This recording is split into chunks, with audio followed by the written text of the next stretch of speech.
Assalamualaikum warahmatullahi wabarakatuh. Terima kasih karena singgah di channel ini.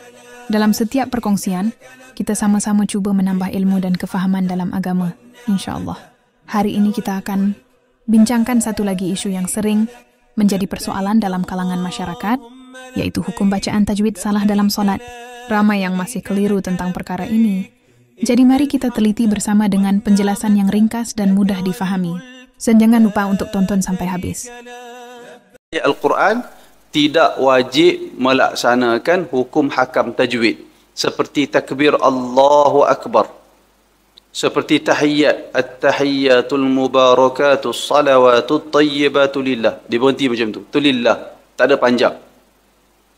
Assalamualaikum. Asalnya Assalamualaikum ayyuhan nabi. Dia pergi baca Assalamualaikum. Dia ada dua harakat di situ. Assalamualaikum ayyuhan nabiyyu wa rahmatullah. Ka jadi dua harakat. Asalnya tak ada mat di situ, tak ada hukum panjang. Nabiyyu pun tak ada hukum panjang di situ. Sepatutnya kalau ikut tajwid Assalamualaikum ayyuhan nabiyyu wa rahmatullahi wa barakatuh. Tiba-tiba dia panjang pula. Wabarakatuh. Asalnya wabarakatuh. Dia pergi panjangkan tempat yang pendek, dia pendekkan tempat yang panjang. Ulama yang kedua kata tak wajib tajwid. Asalkan dia tidak mengubah makna. Wallahu ta'ala a'lam, kita dalam masyarakat Malaysia, orang Melayu, sebut Al-Quran pun kelam-kelibut lagi. Kalau kita wajibkan bacaan tahiyat mesti ikut hukum hakam tajwid, maka sudah tentulah akan ramai lagi salat orang Melayu batal. Orang ni batal, orang tu batal, habis batal belaka salat mereka. Yassiru wa la tu'assiru, basyiru wa la tunaffiru. Nabi kata, berilah kemudahan kepada orang ramai, jangan menyusahkan mereka, dan berilah khabar gembira kepada mereka, jangan bagi mereka lari dari ibadah. Maka kita kata insya-Allah kita berpegang dengan pandangan ulama yang mengatakan tak wajib mengamalkan hukum hakam tajwid ketika membaca zikir-zikir yang selain dari ayat Al-Quran ketika salat. Tetapi dalam masa yang sama, kalau ada orang yang masih salah bacaan tahiyat dia, masih salah bacaan takbiratul ihram dia, kita hendaklah bagi tahu kepada dia, nasihat kepada dia dengan cara yang baik. Hendaklah dia berusaha memperbetulkan bacaan dia. Jangan dia rasa selesa dalam keadaan dia baca tahiyat pun salah. Selawat salah. Allahumma salli ala Muhammad wa ala Allahumma salli ala, salah tu. Ada lagi yang salah. Allahumma salli ala Muhammad wa ala ali Muhammad. Allahumma salli ala Muhammad wa ala ali Muhammad. Salah tu. Asalnya Allahumma salli ala Muhammad. Dia tak ada mat, tak ada hukum panjang pada perkataan Muhammad. Dia pergi panjangkan. Allahumma salli ala Muhammad wa ala ali Muhammad. Dia ada dua harakat kat situ. Jadi dah rosak. Kama sallaita ala Ibrahim. Orang kita sepatutnya Ibrahim. Ada panjang kat situ. Dia pergi baca Allah kama sallaita ala Ibrahim. Dia buang mim. Wa ala ali Ibrahim. Kalau? Ibrahim. Ibrahim lagilah him. Sepatutnya Ibrahim. Ha baris bawah bunyi hi, bukan bunyi he. Kalau Ibrahim, ha baris bawah bunyi he. Kita belajar macam ni. Ha di bawah bunyi hi. Jadi Ibrahim. Ada lagi teruk. Allahumma salli ala Muhammad wa ala alihi Muhammad. Sepatutnya wa ala ali Muhammad. Tak ada alihi. Jadi perkara-perkara macam ni, orang yang tak betul lagi bacaan dia, dia kena ambil perhatian. Jangan dia rasa selesa. Walaupun dia tak perlu qada salat-salat yang telah dia tunaikan dalam keadaan dia membaca tahiyat tak ikut hukum hakam tajwid, tetapi dia jangan rasa selesa kerana sebahagian ulama kata tak sah sembahyang seperti itu. Oleh kerana itu dia kena perbetulkan bacaan.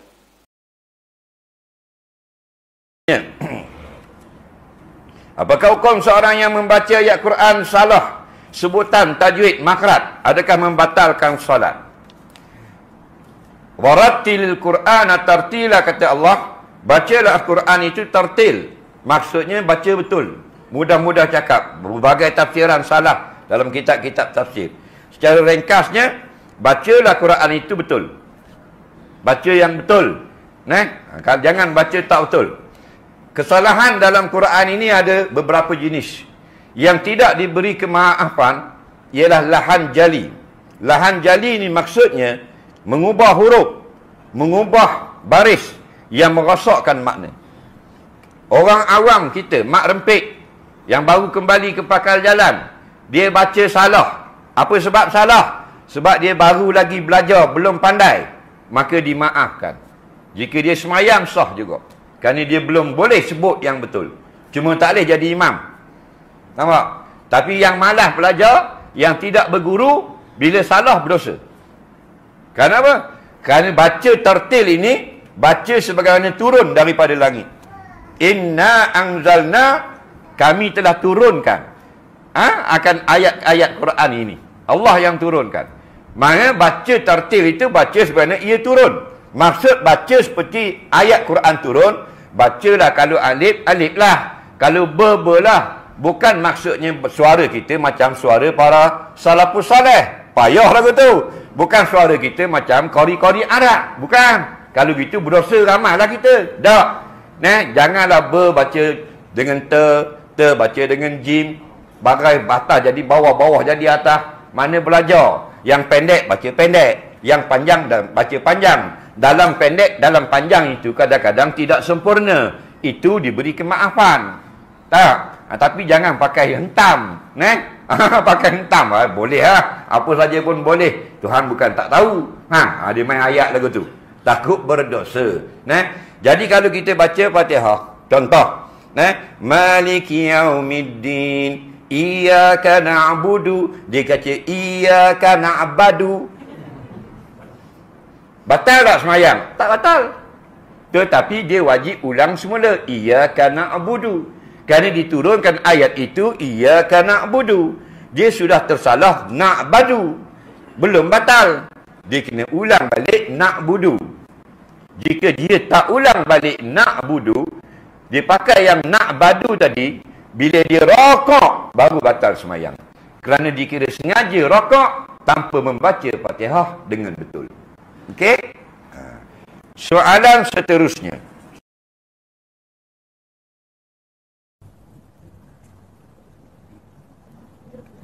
Dulu kalau tuan-tuan ingat, mula-mula saya kuliah awal peringkat awal dululah. Kan? Saya sebut pada tuan-tuan 5 perkara yang boleh memudaratkan solat. Dengung tidak termasuk dalam salah satu daripada. Pasal apa dia tidak termasuk dan dia tidak memudaratkan solat? Patut kata Al-Imam Syafi'i, orang yang lahan ni makna dia ni baca tak betul. Dia ada 2 keadaan. Pertama, lahan yuhailul ma'na. Lahan ni mana kata dia tidak betul bacaan. Lahan ni ada 2. Satu, dia merubah makna. Yang ini yang memudaratkan solat. Yang kedua ialah la yuhailul ma'na. Dia tidak merubah makna. Dia tidak memudaratkan solat. Dengung tidak merubah makna. Dia tidak memudaratkan solat walau sedikit pun. Sementara pula selawat tu bukan Quran. Pasal apa yang kena dengung tu? Tajwid tak dinafikan dalam Quran, dalam zikir, dalam doa. Kita mesti baca dengan tajwid. Apa makna tajwid? Makhraj mesti betul. Baris mesti betul. Itu tak dinafikan. Tapi dengung hanya untuk Quran.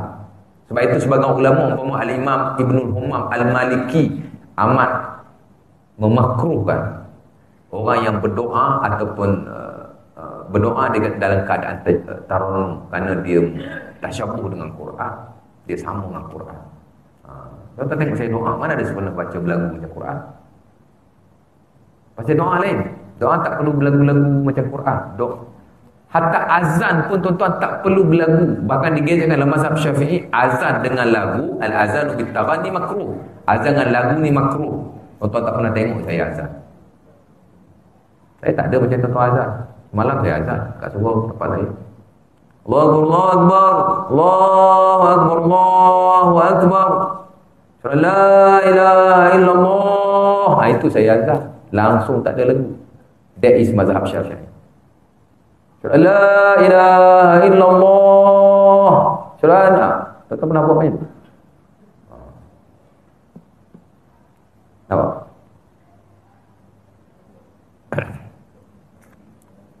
Jadi saya sebut yang tadi, Quran yang memudaratkan solat jika dia merubah makna. Kalau tidak merubah makna, dia tidak membatalkan solat. Dengung tidak merubah makna. Tapi kalau salah baris, boleh jadi merubah makna, boleh jadi tidak merubah makna. Nampak? Begitu juga dengan tasydid. Boleh jadi merubah makna, boleh tidak merubah makna. Jadi dia berbeza-beza. Contoh tuan-tuan baca Al-Fatihah. Bismillahirrahmanirrahim. Alhamdu, sepatutnya tuan-tuan baca Alhamda. Itu lahan. Itu tersalah. Tapi dia tidak membatalkan solat. Baca Alhamda tidak merubah makna. Bahkan ada satu qiraat yang tidak masyhur baca Alhamda. Salah baris tak semestinya batal solat. Bukan semua salah baris batal solat. Tapi kalau tuan-tuan baca Ar-Rahman, patut Ar-Rahmanur Rahim kan? Ustaz aku lupa Fatihah. Ar-Rahmanir Rahim, Ar-Rahmanur Rahim. Yang tuan-tuan duk baca, yang saya pun duk baca, saya lupa ni. Alhamdulillah Rabbil Alamin, Ar-Rahmanir Rahim. Betul? Kalau tuan-tuan baca Ar-Rahmanur Rahim, dia panggil lahan, tapi tidak membatalkan solat. Pasal dia tidak merubah makna. Tapi kalau tuan-tuan baca Siratal ladzina an'amta alaihim, tu tuan baca tu. Siratal ladzina an'amtu alaihim, tu merubah baris juga, tapi dia merubah makna. Patut kita kata jalan orang-orang yang engkau nikmat kepada mereka, bila tu tuan-tuan jadi tu, jadi aku. Jalan yang orang-orang yang aku beri nikmat kepada mereka, aku jadi Tuhan pula. Ataupun tuan-tuan tukar jadi ti. Siratal ladzina an'amti alaihim. Bila kita kata ti, kita kata Tuhan tu wanita pula. Sedangkan Allah Ta'ala, lafaz Allah dan seluruh nama-nama Allah, lafaz dia muzakkar, lafaz lelaki. Bukan kata Allah tu lelaki, tapi lafaz tu, perkataan tu menunjuk pada lelaki. Perkataan lelaki, orang Arab ni ada dua perkataan. Satu perkataan bentuk lelaki, satu perkataan bentuk wanita. Tapi bila dia kata an'amti, dia jadi merujuk pada wanita. Itu yang merubah makna. Maka membatalkan solat. At-tahiyat pun sama. At-tahiyatul mubarakatus salawat. Dia bukan Quran, tapi yaqumu maqamal Quran. Kedudukan dia sama macam Quran. Pasal Ibnu Abbas dan juga Ibnu Mas'ud sebut, dia kata kana Nabi yu'allimuna at-tashahhud kama yu'allimuna suratan minal Quran. Hadis Abi Dawud, kata Ibnu Abbas, Nabi mengajar kami tasyahud macam Nabi ajar Quran. Maka tasyahud pun mesti baca macam Fatihah. Dia sudut makhrajnya kena betul. Nampak? Dia sudut dengungnya, tapi dalam Fatihah tak ada dengung. Dalam tasyahud tak ada dengung, ada dengung. At-tahiyatul barakatuh salawatul thayyibatu lillah. Assalamualaikum ayuhan nabi. Adalah assalamualaikum ayuhan nabi. Tapi tidak ada syarat dengung sebab dia bukan Quran, dia doa. Makhraj saja kita jaga, tapi dengung tak payah. Tak perlu dengung. Selain pada Quran tak perlu dengung. At-tahiyat dia bukan Quran. Sementara selawat dia bukan Quran. Kenapa perlu dengung? Tak perlu dengung. Kalau dia tak dengung pun, dia tidak membatalkan solat kerana dengung tidak merubah makna. Faham? Contohnya. Tak perlu Allahumma salli ala Muhammad. Jadi bukan Quran. Dengung ni tu Quran saja. Doa-doa semua tak payah dengung. Allahumma inna nas'aluka. Tak payah dengung. Doa mana dengung. Selawat tu doa lah. Doa tak perlu dengung. Bahkan menyamakan bacaan doa dengan bacaan Quran makruh. Di sisi sebagian besar para ulama. Pasal kita tak nak bagi sama antara Quran dan bukan Quran. Hatta Nabi SAW pun dia tak bagi sama Quran dan bukan Quran. Kan?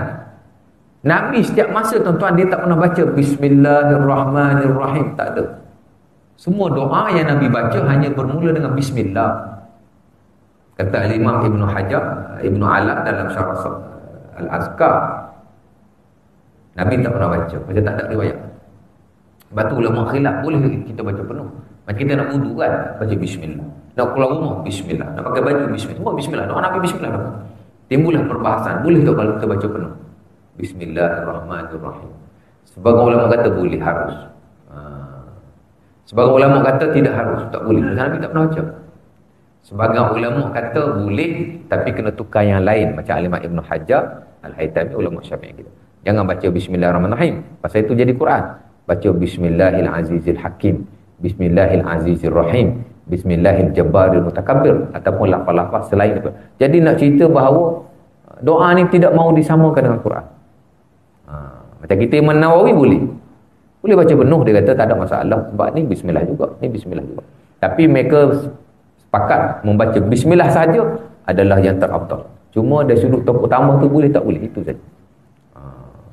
Jadi saya tak lihatlah signifikan ataupun justifikasi yang kata selawat nak kena dengung, kalau tak dengung mudarat solat. Allah Ta'ala alam, saya kira tak ada lah, dalam fiqh tak ada. Nampak? Boleh. Jadi bila kita ada prinsip itu, mudahlah kan. Dengan satu benda kita semak dengan orang lain yang lebih tahu. Dengan satu benda kita semak dengan ustaz-ustaz yang kita ada. Ramai ustaz 30 orang mengajar sini setiap malam. Tanya kan? Maka kita akan dapat clear picture, gambaran yang lebih jelas. Macam tu. Bukan semua kita dapat telan. Kita tak disuruh menurut manusia lain. Kalau betul-betul kena ikut ni Nabi aja. Lain pada Nabi, kena semak, kena tengok. Apa? Kadang-kadang dia kata benda ni daripada ulama, kadang benda tidak, benda daripada tak tahu entah daripada mana-mana. Jadi benda tu penting. Ada ustaz kata, ustaz lain lah, wajib baca tahiyat dan zikir-zikir yang wajib dalam sembahyang rukun qauli itu dengan tajwid. Jika tidak dengan tajwid maka batal solat. Mohon pencerahan ustaz. Tanya ustaz ni dia ambil mana ni kata batal? Ambil mana hukum dia batal? Ayat Quran, ya rukun qauli dalam sembahyang ada dua jenis. Pertama ayat Quran. Ayat Quran ni mesti dibaca dengan bertajwid, sebab kalau tak baca dengan tajwid dia jadi bahasa Arab biasa. Al-Quran mesti cara baca ni kita terima dengan daripada guru siapa, barulah dipanggil Al-Quran. Dia ada cara baca khas. Sekalipun dia bahasa Arab tapi ada cara baca. Waladhdallin tarik misalnya. Hak tu kita terima lagu tu. Kalau kita baca waladhdallin pendek boleh, makna tak berubah. Cuma ulama kata apa hukum dia? Pekoh kata berdosa sahaja. Semaya sah. Ada kata makruh sahaja. Sembahyang sah. Sebab apa? Sebab tidak mengubahkan makna. Tidak mengubah bagi, cuma panjang pendek. Tajwid kata tak. Ingat, orang ahli tajwid jangan masuk campur dalam bab hukum hakim pekoh. Hukum hakim kata tak dosa, tak boleh baca hukum dia berdosa. Kalau berdosa, hukum dia tak sah Fatihah. Tak, hak tu menurut apa dia? Tajwid ke pekoh? Bab hukum hakim kena tanya tok pekoh. Tok pekoh kata makruh saja. So pendapat ada kata haram tapi sah sembahyang. Nampak? Tajwid haram. Lepas tu jadi tak sah sembahyang. Pas Quran hak tu setara tu dah. Kalau zikir lagi-lagi, zikir wajib ada baca bertajwid, sunat saja. Arab biasa kecek tajwid ada Arab. Kena ikhpok situ je alih temu ngak. Tak ada orang kecek lagu tu. Kecek dengan tak tajwid. Maka wirid-wirid tak tajwid pun tak apa. Hak haram dosanya Al-Quran, sebab kita terima. Kalau Al-Quran boleh baca kosong-kosong supaya bahasa Arab, tak payah tajwid pun petang hari-hari. Kalau zikir lain, apa dia lagi selain daripada rukun qauli? Allahu Akbar. Dalam sembahyang ni ada 5 rukun qauli. So ayat Quran kena baca. Pertama sebut Allahu Akbar. Sunat tak bertajwid. Sunat terjadwid jangan baca Allahu Akbar. Sunat tak? Tak sunat baca Allahu Akbar. Sunat pendek apa? Segera masuk dalam ibadat. Siapa dia kata lagu tu? Tok guru, syekh-syekh, imam-imam dalam mazhab kita kata lagu tu. Sunat tak tajwid pula sebut Allahu Akbar. Jangan panjang pula. Sebab apa? Segera masuk dalam ibadat. So, lepas dah. Lepas tu baca Fatihah. Fatihah sebab ayat Quran kita. Lepas tu baca kepada lagi, baca tahiyat. Tahiyat baca at-tahiyatul mubarakatus. Jangan tinggal tasdid. Jangan tukar baris. Hak tu lah 2-3 baris. Hak panjang pendek ikhfa kok tak apa. Lepas tu baca selawat. Allahumma salli alaihi wasallam. Lepas tu baca salam. Assalamualaikum. Ni assalam 5 minit. Kita nak terkecing selok serah. Nak buat biar ni lagi. Lepas tu kau ni pula slow peluk. Assalam. Sopo ngai dia baca Yasin habis. Katanya Syekh Yamin kata demo bel, popok demo bel, hamba baca Yasin habis. Oh pok kita bel, Allah nya tarik. Oh puas hati. Tu hamba nak royaknya pekoh jawab lagu tu. Bukan jawapan hamba ni. Tok pekoh jawab lagu tu. Syarat nak bagi sah Fatihah. La budda fi qira'atil Fatihah min mura'ati syurutit taliyah. Mesti ketika membaca Fatihah menjaga perkara-perkara ataupun syarat-syarat berikut. Yang pertama ayyusmi al-qari' nafsahu idza kana mu'tadil as-sama'. Dia baca tu maksudnya dia dengarlah. Bukanlah dengar maksudnya dia tahu butir-butir yang dia baca tu. Sebab nanti bila kita baca kita mengganggu orang sebelah kan. Mengganggu orang solat ni pun tak elok orang. Baik. Ayyurattibal qira'ah hasba tartibiha al-warid. Mura'iyan makharij al-huruf wa ibraz syaddat fiha. Maksudnya dia baca tu, baca Fatihah tu ikut susunan, jangan baca belakang ke depan. Jangan baca belakang ke depan, baca elok-elok. Daripada ayat pertama sampai ayat ke-7. Alla yalhana fiha lahnan yughayyirul ma'na. Jangan salah baca sehingga kesalahan tu mengubah makna. Kalau mengubah makna, batal salat. Makmum kena mufaraqah. Kalau imam tu salah baca. Tapi kalau dia baca tu salah, tapi salah tu tak mengubah makna, tu tak apa. Cuma kena tegurlah imam tu. Kalau dia buat kepala juga, tukarkan dia. Okey. Maka dia kata fa in lahnan la yu'athiru ala salamatil ma'na lam tabtul. Kalau dia buat silap tu tak mengubah makna, tak batallah solat. Tapi imam tu berdosa lah. Kalau dia sengaja ataupun dia tak belajar. Dia tahu dia tak belajar tajwid betul, dia tak belajar makhraj huruf betul, dia tetap nak jadi imam juga. Maka masalah untuk dia. Orang tegur tak mau terima. Masalah. Baik. Ay yaqra'aha bil arabiyyah. Mesti membaca dengan bahasa Arab. Fala tasihhu tarjamatuha. Tak sah untuk terjemah. Okey? Lianna tarjamataha laisat Qur'anan. Kerana terjemah tu bukan Quran. So orang Islam paling tidak kena hafal surah Fatihah. Sebab tu kita orang Melayu ni memang bukan Melayu je lah, ajanib ni memang ditekankan surah Fatihah dulu. Sebab tu tuan-tuan, perempuan, kita anak kita ni kita ajar baca Fatihah. Biar Fatihah tu kita ajar. Kerana dia akan solat sepanjang hayat. Kita akan kutip pahala. Setiap kali solat dia mesti baca surah tu. Jadi kalau orang lain aja rugi lah. Baik. Kemudian ayyaqra'aha al-musalli wa huwa qa'im. Waktu dia baca tu dia mesti berdiri kalau dia mampu berdiri lah. Okey? Jadi kalau dia baca tu dalam keadaan dia baru nak bangun daripada sujud tak sah. Sebab tu dia kata, "Falau raka'a wa huwa la yazalu yutammimuha batalatil qira'ah wa wajabatil i'adah." Kalau dia rukuk dalam keadaan belum habis baca Fatihah, belum sempurna baca Fatihah, maka batal solat dia. Jangan cepat sangat. Siratal ladzina an'amta 'alaihim ghairil maghdubi 'alaihim waladdall. Terus rukuk. Lin pegang lutut. Batal solat. Mesti batal qiraah. Batal bukan batal solat, batal Fatihah yang kita baca tadi. Kena bangun balik, ulang balik. Kerana kita tak habiskan di tempat dia. Dan rukuk tu pun tak sah lah, sebab rukuk tu dia mesti selepas daripada bacaan Fatihah yang sempurna.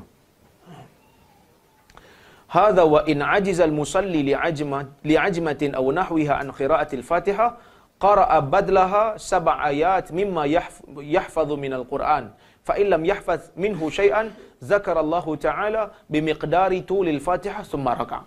Kalaulah kata ada orang Tadi kita tengok ada orang yang tak boleh nak takbir. Mazhab Syafi'i kata boleh. Kalau tak mampu sangat, boleh untuk terjemah kat dia kan. Dia boleh guna bahasa apa pun. Kalau dia tak boleh Fatihah, tak kala mazhab Syafi'i nak paksa juga kan. Jadi mazhab Syafi'i kata memang betul-betul dia tak mampu nak baca Fatihah, bacalah surah apa yang dia faham, yang dia hafal. Sekadar 7 ayat. Kerana Fatihah 7 ayat. Faqra'u ma tayassara minal Quran. Bacalah apa yang mudah daripada Al-Quran untuk kita yang untuk orang yang memang tak hafal Fatihah. Katalah 7 ayat tu pun tak hafal juga. Dia kata, ustaz, mana nak hafal Fatihah pun tak hafal, takkan ayat lain nak hafal. Dia kata kan? Maka pada masa tu dia boleh untuk zikir sekadar panjang Fatihah. Ada hadis Nabi SAW benarkan. Dalam riwayat Abu Daud, Nabi benarkan sahabat yang tak hafal Fatihah, langsung tak hafal. Tak boleh. Tak boleh baca langsung. Dia tak boleh membaca lah maksudnya. Untuk zikir, takbir, zikir subhanallah, alhamdulillah, sekadar sepanjang bacaan Fatihah, dia boleh solat. Lepas tu dia rukuk. Tapi dalam masa yang sama wajib belajar. Dia kata Arab takkan tak boleh baca. Dia tak boleh baca Quran tu. Dia butuh huruf. Dan tak ada siapa nak pergi ajar dia secara oral. So itu masalah. Sehingga ia memberi salam. Kadang-kala pengajian ni macam-macam juga. Mengaji tajwid ni sampai tak ingat makna dah, kerja nak perbetul. Ini pun satu. Mengaji tajwid memang penting, tapi kena berpada-pada lah. Sekali dia Allah, dia duduk tepi kita, pening kita. Duduk berbetul ha dia. Alhamdulillah. Sekali dia teringat muka tok guru, dia kata salah. Tapi sepatutnya dia berbetul sebelum mai semayang tu. Kadang-kadang dia tak khusyuk, kena was-was. Duk takbir tak masuk lah, macam saya duk sebut lah kan. Satu hal. Kadang-kadang disebabkan kerana dia tak faham dalam dia, macam-macam hal. Sebab itu maka Nabi adalah merupakan orang yang khusyuk di dalam solatnya. Wallahu ta'ala. Ada soalan? Perempuan dapat pahala ekstra lah. Baca Quran berdasarkan para ulama tajwid, terbaik sekali adalah membaca cara Rasulullah SAW. Iaitu membaca ayat demi ayat sebanyak 7 ayat. Iaitu Nabi berhenti pada setiap ayat. Jadi kita semayang nanti, kalau baca cara gitu, ialah sunnah yang dilupakan lah. Baca, nak kejar ke bila? Nuh, lorat sangat. Bismillahirrahmanirrahim. Tenang dulu. Alhamdulillahirrabbilalamin. Relax dulu. Ar-Rahmanir-Rahim. Relax dulu. Maliki yaumiddin. Kan tenang. Itu cara Nabi. Itu sunnahnya. Ada orang tanya pula, habis ustaz, tok imam masjid lorat kejar ke negara? Kalau tarawih lah lagi lah. Alhamdulillahirrabbilalamin. Ar-Rahmanir-Rahim. Maliki yaumiddin. Iyyaka na'budu wa iyyaka nasta'in. Ihdinas siratal mustaqim. Sudahlah. Sesat tak ustaz? Batal tak semayang ustaz? Tak. Kata para ulama, bacaan Fatihah boleh dibaca 3 jenis. Pertama, first class, cara pertama tadi. 1, 1, 1, 1. Yang kedua, menurut para ulama Kufah. Ini ulama Kufah dulu center ilmu. Kaji macam-macam ilmu. Bacaan Al-Fatihah menurut ulama Kufah, mereka bahagikan kepada 4 wakaf. 4 berhenti. Iaitu, dia baca pertama, dia panggil ayat muqaddimah. Apakah ayat muqaddimah? Bismillahirrahmanirrahim. Berhenti. Ayat yang kedua, dia sambung terus ayat 3 dan 4. Yang ini dia panggil ayat puji-pujian. Alhamdulillahirrabbilalamin. Ar-Rahmanirrahim. Maliki yaumiddin. Itu dia panggil ayat puji-pujian. 3 terus dia rangkum. Ayat yang kelima dinamakan ayat ikrar ataupun pengakuan. Dibaca bersendirian. Tidak disambung dengan ayat sebelum dan tidak disambung dengan ayat kemudian. Apakah ayatnya? Iyyaka na'budu wa iyyaka nasta'in. Dia duduk seorang. Tidak berkawan dengan mana-mana ayat sebelum dan selepas. Ayat ke-6 dan yang ke-7 disambung. Yang ini dinamakan sebagai ayat doa ataupun permohonan. Ihdinas siratal mustaqim, siratal ladzina an'amta 'alaihim, ghairil maghdubi 'alaihim waladdallin. Amin. Dia satu kumpulan. Itu cara bacaan kedua. Ada bacaan Fatihah menurut ulama di Basrah. Di Basrah. Ini juga center ilmu zaman dulu. Ulama dia kaji-kaji, dia bahagikan Fatihah kepada 3 wakaf. Tadi 4, ni 3. Iaitu ayat 1, 2, 3, 4. Dia rangkum terus. Yang mereka kategorikan sebagai ayat puji-pujian. Bismillahirrahmanirrahim. Alhamdulillahi rabbil alamin. Arrahmanirrahim. Maliki yaumiddin. 1. Digabung terus. Ayat yang kelima, ayat ikrar, tidak disambung dengan mana-mana ayat sebelum dan selepas. Iyyaka na'budu wa iyyaka nasta'in. Ayat ke-6, ke-7, ayat doa. Dibaca bersambung.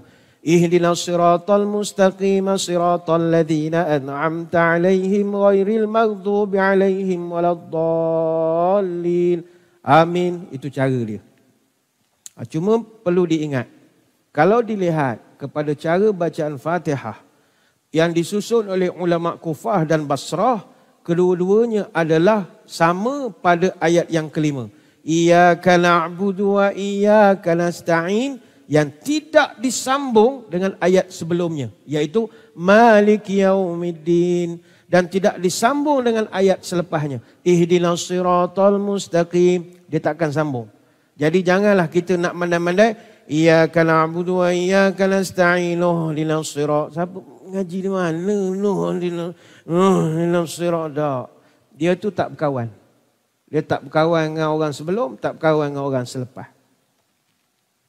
Pun begitu, perlu ditegaskan bahawa bacaan Fatihah secara rangkum daripada awal sampai akhir oleh imam tidak membatalkan sembahyang.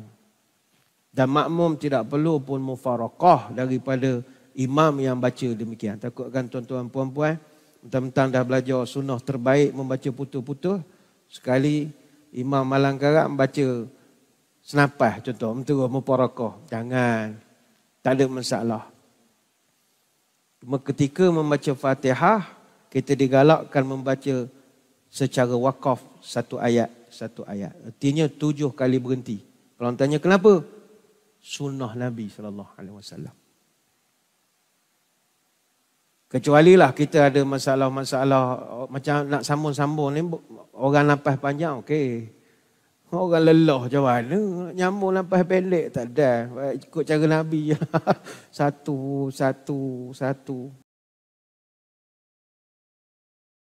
Kita menunaikan ibadah saat kita menunaikan ibadah solat dengan bacaan-bacaan yang kurang tepat tajwid dan makhraj hurufnya. Apakah solat kita diterima oleh Allah? Orang berusaha belajar tajwid.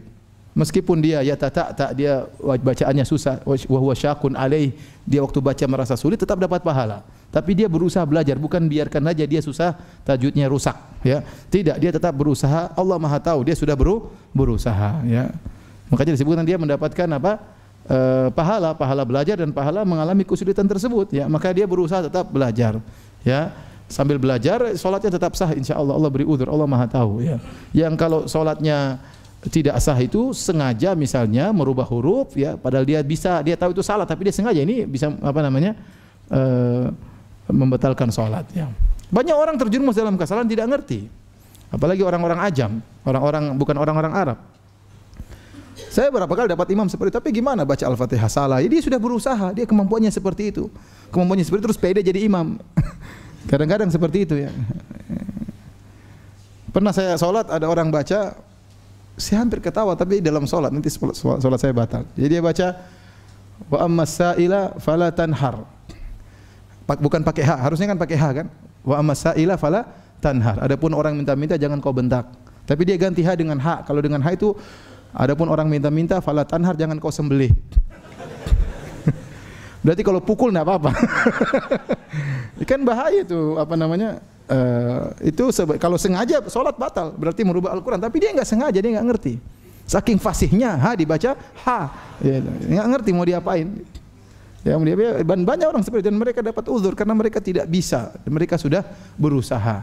Ya, mereka sudah ada sebagian, ada disebutkan sebagian ulama, ada saya pernah dengar, dia tidak fasih mengucapkan shin, antara shin dengan sin. Sering terjadi apa? Ini karena mungkin apa bentuk giginya atau apanya ya kurang fasih sehingga tidak sulit mengucapkan shin atau sin. Ada seorang teman, masya Allah, pakar tajwid. Bahkan dia belajar di salah seorang pakar tajwid di kota Madinah. Ya, yang pakar tajwid tersebut punya sanad dan luar biasa terkenal. Saya tidak ingin sebut namanya, tapi dia sangat terkenal dan dia termasuk ulama yang dipilih oleh Mujamma' percetakan Quran Malik Fahad. Jadi yang bisa diterima jadi muridnya setiap tahun cuma sedikit. Kalau nggak salah 5 orang atau berapa orang. Banyak teman-teman mahasiswa yang hafid Quran mendaftar tidak diterima. Ada salah seorang teman kita diterima, masya Allah, dan dia nyetor Al-Quran sampai selesai. Ya, saya tidak ingin sebut namanya, takut dia riak ya. Intinya dia datang kepada saya, Ustaz, saya mau tanya Ustaz. Jadi gigi dia itu agak keluar dikit aja gini, ada di sini atau di mana gitu. Jadi kalau dia bilang shin kurang fasih, kenapa? Ada hawanya yang keluar. Jadi lubang gigi itu keluar kurang. Benar ini. Sampai gurunya bilang kau shinnya kurang fasih. Padahal yang lain hurufnya fasih. Cuma dia shinnya kurang bagus. Kenapa? Karena ada harusnya hawa tertahan keluar dari celah tersebut. Maka dia boleh enggak Ustaz saya perbaiki gigi saya? Subhanallah. Ya, gara-gara untuk memfasihkan huruf apa? Shin. Nah, bagaimana kalau orang giginya kebuka semua? Gimana mau menyebutkan shin? Ya repot. Shinnya enggak bisa fasih. Ya lubangnya banyak, repot. Jadi maksud saya ada orang yang berusaha dengan fasih tapi dia tidak mampu. Maka banyak saudara-saudara kita yang mereka belum fasih tajwidnya dan banyak salah-salahnya, tapi insya Allah diberi uzur oleh Allah karena dia sudah apa? Sudah berusaha. Yang penting dia berusaha memperbaiki bacaannya. Kesimpulannya, hukum tajwid salah dalam solat bergantung jenis kesalahannya. Lahan al-jali jelas. Seperti mengubah makna, huruf atau baris. Pada rukun qauli, bacaan kuat, membatalkan solat. Contoh, an'amtu, jadi an'amta, manakala lahan. Al-khafi tersembunyi, seperti salah hukum mad panjang pendek. Gunnah, dengung atau tajwid lain tidak. Membatalkan solat kecuali jika sengaja diubah sehingga mengubah makna. Jika terlupa, perlu diulang bacaan yang salah tadi, manakala kesalahpahaman tajwid biasa tidak menjadikan solat batal. Kategori kesalahan bacaan. Lahan al-jali, kesalahan jelas. Sebab mengubah huruf, baris, harakat, atau kalimah sehingga mengubah makna asal ayat. Contoh, membaca an'amtu, engkau nikmati, dengan dhammah, baris depan. Sedangkan sepatutnya, an'amta, engkau nikmati, dengan fathah, baris atas. Hukumi membatalkan solat jika dilakukan dengan sengaja. Ini kan selalu perlu diulangi. Lahan al-khafi, kesalahan tersembunyi. Sebab, kesalahan pada hukum tajwid seperti panjang pendek, mad, dengung, gunnah, makhraj, tempat keluar huruf, yang tidak mengubah makna, atau baris yang tidak mengubah makna. Contoh, salah bacaan panjang pendek dalam Al-Fatihah atau lafaz lain. Hukum, tidak membatalkan solat, tetapi perlu diperbaiki jika sedar, terutama dalam solat bersendirian, imam. Kesimpulan, fokus utama adalah pada perubahan makna. Jika salah tajwid tidak mengubah makna, solat masih sah. Namun bagi kesalahpahaman bacaan yang jelas mengubah makna, solat menjadi tidak sah, terutamanya jika sengaja. Alhamdulillah, selesai sudah perkongsian kita pada kali ini. Semoga penjelasan ini memberi manfaat, menambah ilmu, dan mendekatkan kita kepada Allah Subhanahu wa Ta'ala. Kalau ada sebarang pandangan atau soalan, boleh tinggalkan di ruangan komen. InsyaAllah kita sama-sama bincangkan. Jangan lupa untuk tekan butang like, share, dan subscribe, supaya lebih ramai sahabat kita dapat manfaat daripada perkongsian ini. Akhir kata, wallahu a'lam, segala yang baik itu daripada Allah Subhanahu wa Ta'ala. Ya, dan yang kurang itu daripada kelemahan saya sendiri. Kami akhiri dengan doa kepada Allah. Allahumma faqihna fid din, wa'allimna ta'wila. Maksudnya, ya Allah, berikanlah kepada kami kefaqihan dalam agama dan ilmu dalam tafsir dan ta'wil Al-Quran. Allahumma, inni as'aluka ilman nafi'an, wa rizqan tayyiban, wa amalan mutaqabbalan. Maksudnya, ya Allah, aku memohon kepadamu ilmu yang bermanfaat, rezeki yang baik dan amalan yang diterima. Riwayat Ahmad 2671, Ibn Majah 925, Ibn Abi Shaybah dalam Al-Musannaf 29205 dan Al-Baihaqi 1645. Assalamualaikum warahmatullahi wabarakatuh.